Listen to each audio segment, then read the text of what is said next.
It's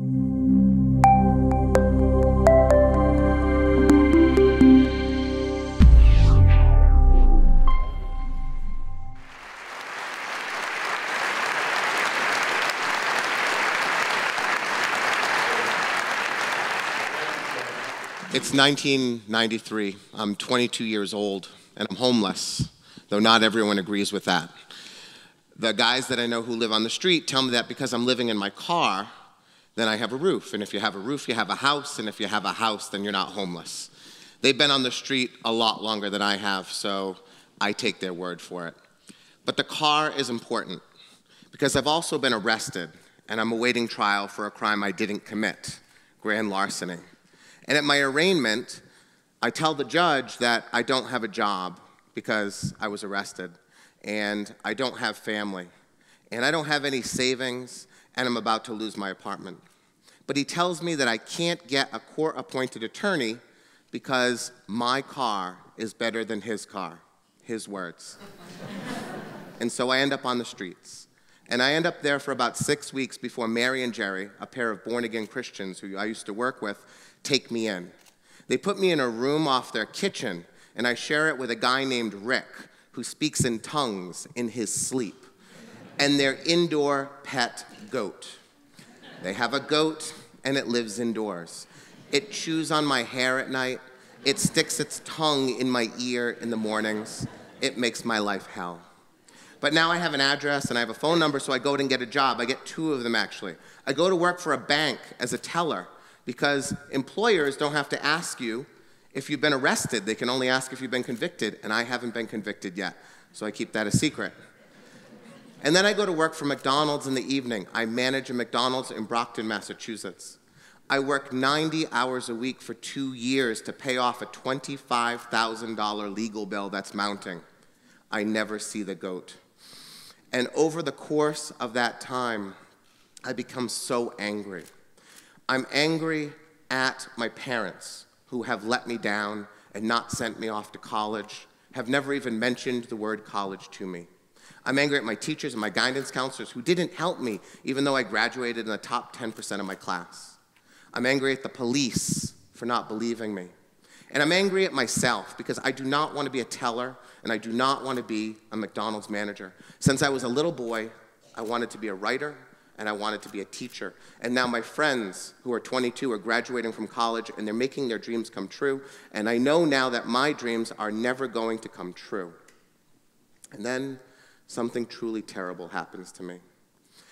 It's midnight, and I'm in McDonald's. The store is closed, and I'm by the open safe in the office, and I'm packing up the money into a bank bag so that they can bring it to the bank the next day.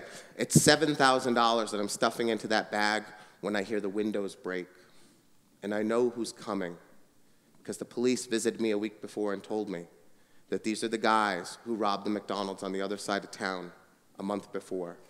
And these are the guys who robbed the Taco Bell right down the street from my store and killed a person in the process. And I know they're coming for me. And I make the worst decision of my entire life.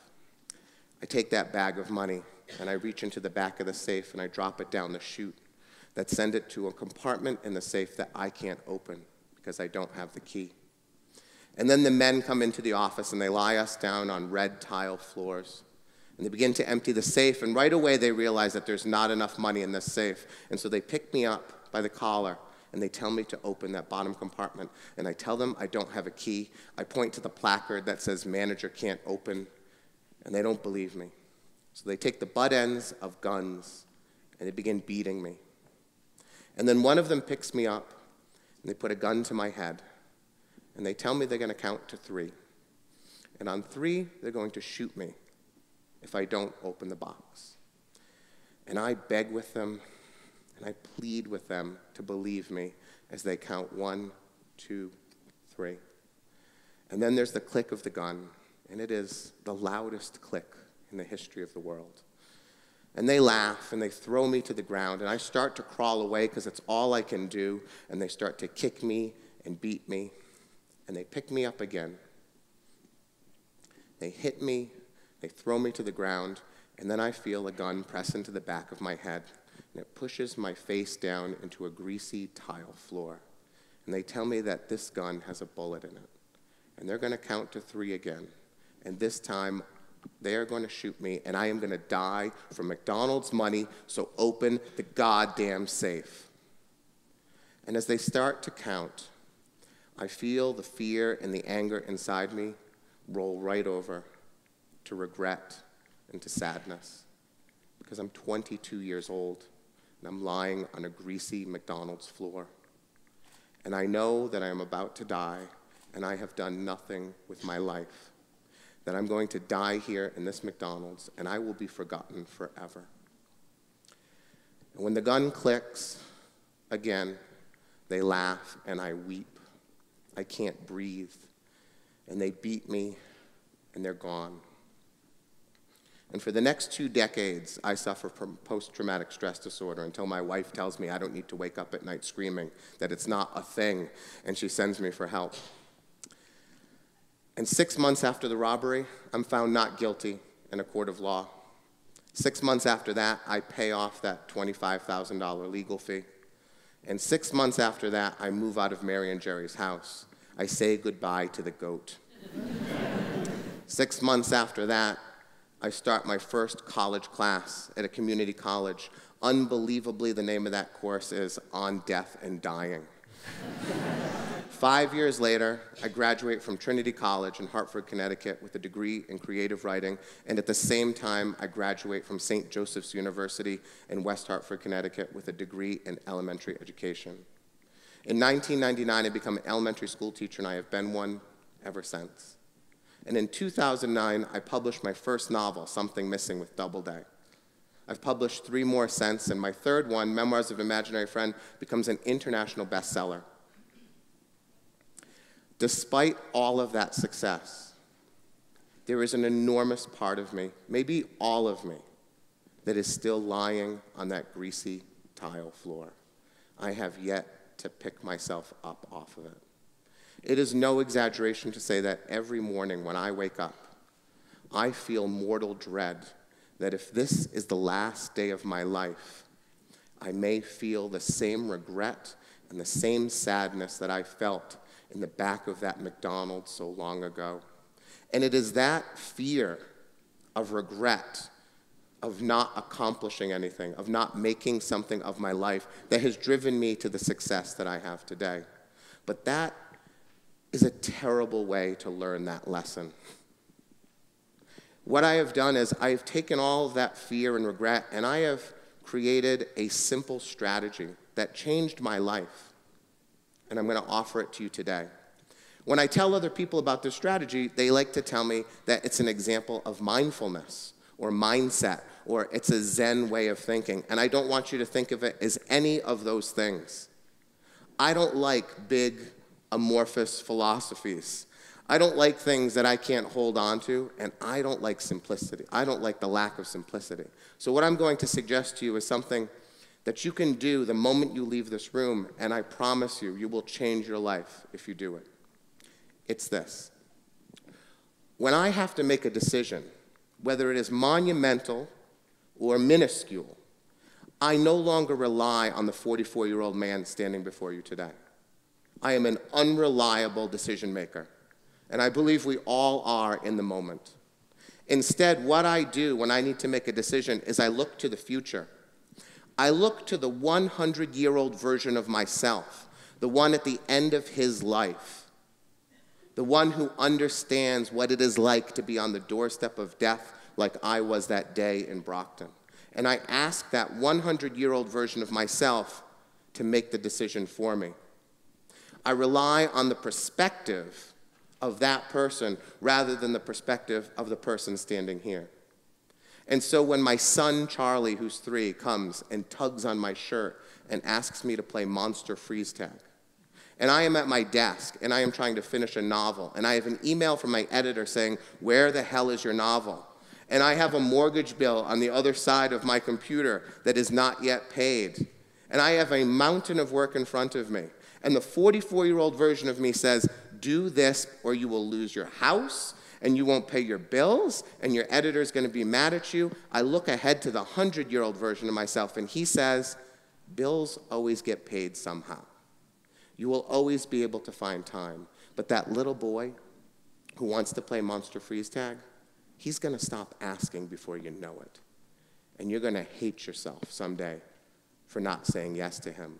And so I shove it all aside, as much as I hate Monster Freeze Tag. And I play. And I know I will be a happier person for it. And so when my 6-year-old daughter, Clara, who weighs 50 pounds, asks to be picked up, and I have a partially torn rotator cuff, I pick her up every time, regardless of what I am doing. Because the 100-year-old version of me says that someday this kid is either going to be too big to pick up, or even worse, she's going to stop asking. And that will be one of the worst days of my life. So no matter where I am, no matter what I am doing, when Clara says pick me up, I drop everything and I pick her up. And when I'm 100 years old, I will be happy I did it. The problem is we don't live the long vision. We don't plan truly for the future. We think the future is a day, a week, a month, a year. We think the future is 10 years. The 100-year-old version of you will tell you a decade goes by like that. It is nothing. So when I ask my friend, do you want to go to a Patriots game with me on a Thursday night? Let's go watch him watch the Jets, play the Jets. And he loves the Patriots. He says to me, well, it's going to be cold.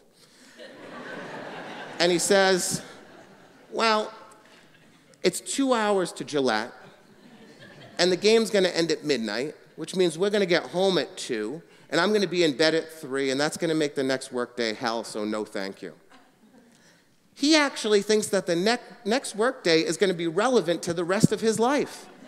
He thinks that Friday will somehow change his life. He is not asking the 100-year-old version of himself if he should go to that game, because my 100-year-old version says, go to the game. Go be with your friends.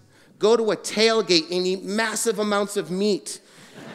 And then go sit in a frigid stadium with your best friend and watch what might be history happen before you, because someday I won't be able to climb those stairs. Someday I will be too old to go to that game, or someday I will be out of friends willing to go with me. And so when I get asked to go, I go. We have to play the long game instead of the short game. And it's the mistake so many of us make.